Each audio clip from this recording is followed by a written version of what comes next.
So नमस्कार मित्रांनो, स्वागत आहे तुमचं आपल्या चॅनलच्या नवीन व्हिडिओमध्ये।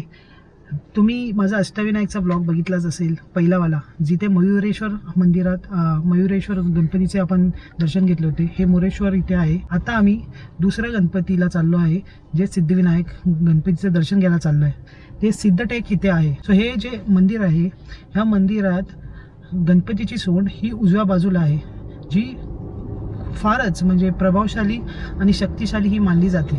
चला तर मग आपण चालूया गणपतीच्या दर्शनाला, हे पवित्र दर्शनाला। आणि ही अष्टविनायक यात्रा आम्ही जी सुरू केलेली आहे, त्याचा तुम्ही व्लॉग बघत राहा। आणि हा दुसरा व्लॉग असेल।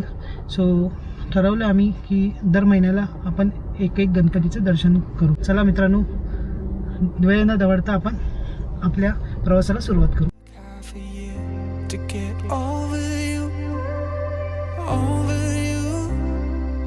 Or maybe I'm good at pretending that I moved on.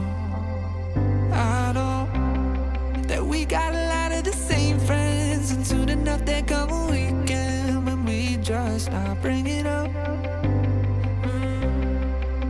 Yeah, maybe I'm weak, but it's taking too long to get over you.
But you fall right back, happens just like that.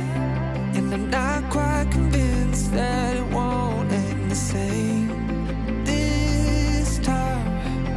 Tell me, can people really get a fresh start? Should I be more careful with my heart? I'm treading carefully. Crazy how something can scar you so deep, but you fall right back.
So येताना हा रस्ता लागतो तुम्हाला, आणि इथेच मंदिराची entry आहे। इथून तुम्ही मंदिराकडच्या दिशेने जाऊ शकतात। आणि तिथेच मंदिराच्या इथे तुम्ही इथे बघा, हे पार्किंग लाईन आहे, तुम्ही बघाल तिथे पार्किंग इथे करू शकता। आणि इथे हा जो बस स्टॉप आहे, आपला सिद्धटेक बस स्टॉप आहे इथे, देऊळवाडी।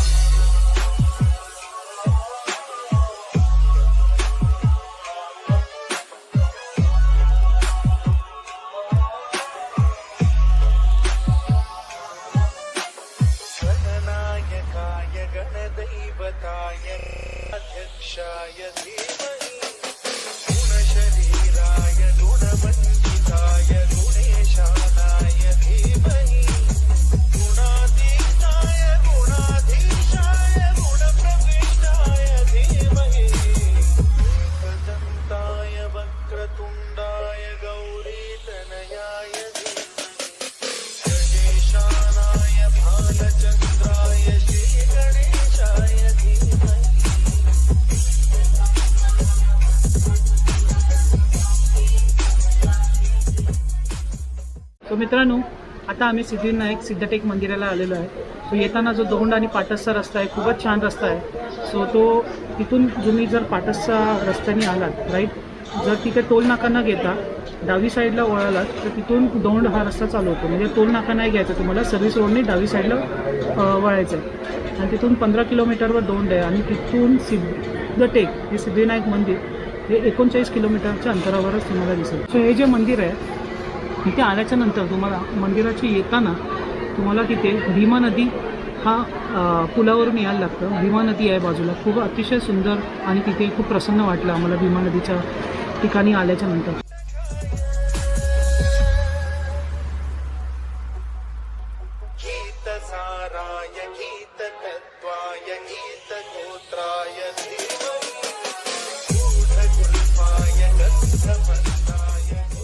हे इथून मंदिरात जायला इथून रस्ता आहे आणि बाजूला अशी दुकानं आहेत, मस्त फुलं आणि हे फळं वगैरे आणि आपलं खेळण्यांची वगैरे सगळं छोटंसं मार्केट असं आहे. हे पेढे वगैरे मोदक वगैरे तुम्ही घेऊ शकता.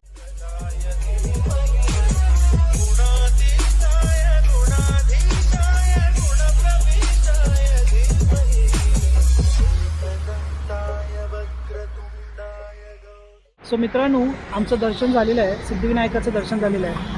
सो आम्हाला लकीली काही गर्दी मिळाली नाही. आमचं ॲक्च्युली येताना आम्हाला 2 तास लागले. पुण्यापासून हे 100 किलोमीटरवर आहे, किमान 100 किलोमीटरच्या अंतरावर आहे. आणि मुंबईपासून जर तुम्ही आलात बाय रोड सो 220 किलोमीटरच्या अंतरावर तुम्हाला हे मंदिर आहे. आणि ह्या मंदिराच्या तुम्ही जर रोडने आलात तर दौंड आणि पाटस रस्ता लागतो.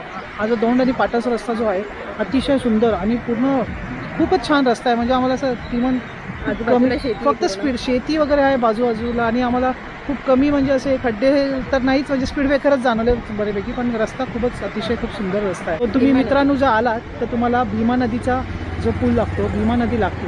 सो अतिशय सुंदर भीमा नदी आहे आणि खूपच पवित्र वाटतं इथे आल्यावर. आणि तुम्ही मंदिर जर बघितलात तर हे डोंगराच्या कडेला बसलेलं हे मंदिर आहे. आणि बघायला गेलात तर तुम्ही इथे पार्किंगसाठी तुम्ही जर बघितलं तर तुम्हाला पार्किंग अशी काही सेपरेट पार्किंग कुठे अशी काही लावायला नाही आहे. हे आपल्या रस्त्याच्या कडेलाच तुम्हाला गाडी पार्क करू शकता तुम्ही रस्त्याच्या कडेला. आणि मंदिराच्या परिसरात जर तुम्ही बघितलं दुकानं वगैरे आहेत जिथे तुम्ही मोदक वगैरे प्रसाद वगैरे घेऊ शकतात, हार वगैरे जसं घेऊ शकतात, दुर्वा फुलं वगैरे तुम्हाला मिळून जाईल तिथे. आणि जास्त काय असं चढण पण नाही आहे की हार्डली 10 ते 20 पायऱ्या असतील मंदिराची इथून जायला तुम्हाला. आणि जसं एंट्री केली की तुम्हाला लगेच लाईन म्हणजे लगेच दर्शन होऊन जाईल. मला असं वाटत नाही की ते मी त्यांना विचारलं तर संकष्टीच्या दिवशी जास्त गर्दी असते म्हणतात, ते मुळात असणारच. आणि इतर वेळेस म्हणजे नागरिक सुद्धा येऊ शकतात दर्शनासाठी. दर्शन हो काय प्रॉब्लेम नाही आहे, व्यवस्थित दर्शन. असं कुठेच नाहीये, पायऱ्या जास्त नाहीयेत, हार्डली 4-5 पायऱ्या आहेत. हो आणि दर्शन सुद्धा फटाफट होतं, इथे काही गर्दी पण नव्हती, म्हणजे आम्हाला तरी गर्दी भेटली नाही. मित्रांनो, हे पेशवेकालीन मंदिर आहे आणि ह्या मंदिराच्या परिसरात तुम्ही आलं तर खूप पवित्र स्थान आहे. आणि इथे श्री विष्णूंनी कथेनुसार सांगितलं गेलं की त्यांनी पूजा करून त्यांना सिद्धप्राप्त झाली आहे. आणि पेशवेकालीन मंदिर आहे, पेशव्यांच्या काळापासून हे मंदिर आहे. हो, पेशवेकालीन खूप जुनं मंदिर आहे आणि खरंच त्यामुळे ह्या गावाचं नाव सिद्धटेक असं पडलेलं आहे, म्हणजे हे सिद्धिविनायक मंदिर असं आहे. सो मित्रांनो, तुम्ही आमचा मोरगाव हा ब्लॉग बघितला असेल पहिल्या गणपतीचा. आता आमचा नेक्स्ट प्लॅन जो आहे तो पाली बल्लाळेश्वर मंदिराकडे आहे. आम्ही जाऊ नेक्स्ट पुढच्या महिन्यात. सो आम्ही असं ठरवलेलं की दर महिन्याला एक आपण अष्टविनायक गणपतीचं दर्शन घेऊन येऊ. ओके, सो मित्रांनो, तुम्हाला हा व्हिडिओ आवडला असेल तर नक्की लाईक, शेअर आणि सबस्क्राईब करायला नाही विसरू नका. आज के लिए बस इतना ही. थैंक यू, मिलते हैं. सिया गणपति अप्पा मोरया, मंगल मूर्ति मोरया. सिद्धिविनायक महाराज की जय. जय.